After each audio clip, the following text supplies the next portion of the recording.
నేను సేవకునిగా పనిచేస్తున్నాను. నా గ్రామం పారాది, అక్కడి నుంచి దానికి 12 కిలోమీటర్లు.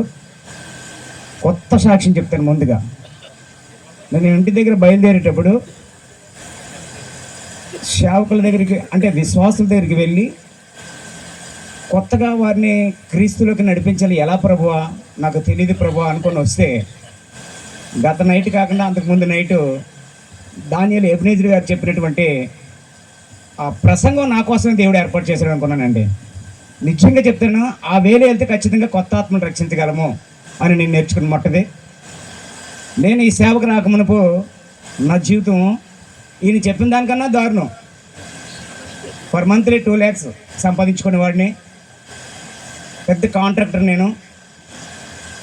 అయినప్పటికీ సుఖమో సంతోషం లేదు, భార్యతో సంతోషం లేదు, త్రాగుడు, వ్యభిచారం, బెట్టింగ్, జూదం అన్నీ A to Z ఉన్నాయండి. అలాంటిది ఒక దినాన నార్త్ ఈస్ట్ ఆంధ్ర సెక్షన్ వారు, అప్పుడు ప్రెసిడెంట్ ఎస్ అలెగ్జాండర్ గారు నన్ను సేవకు పిలిచారండి. నేటి మార్చి 22 వస్తే 4 సంవత్సరాలు పూర్తవుద్ది. నాకు బైబిల్ ట్రైనింగ్ లేదు. అయినా బైబిల్లో దేవుడు ఒక మాట చెప్తాడు, ఇర్మియా 1:5లో, గర్భములో నేను నిన్ను రూపింపక మునిపే నిన్ను ఒక ప్రవక్తనగా ఎన్నుకున్నాను. ఇక్కడ ఉన్న మనందరినీ కూడా దేవుడు ఎన్నుకున్నాడు, అందులో నేను ఒకడిని. అయితే తన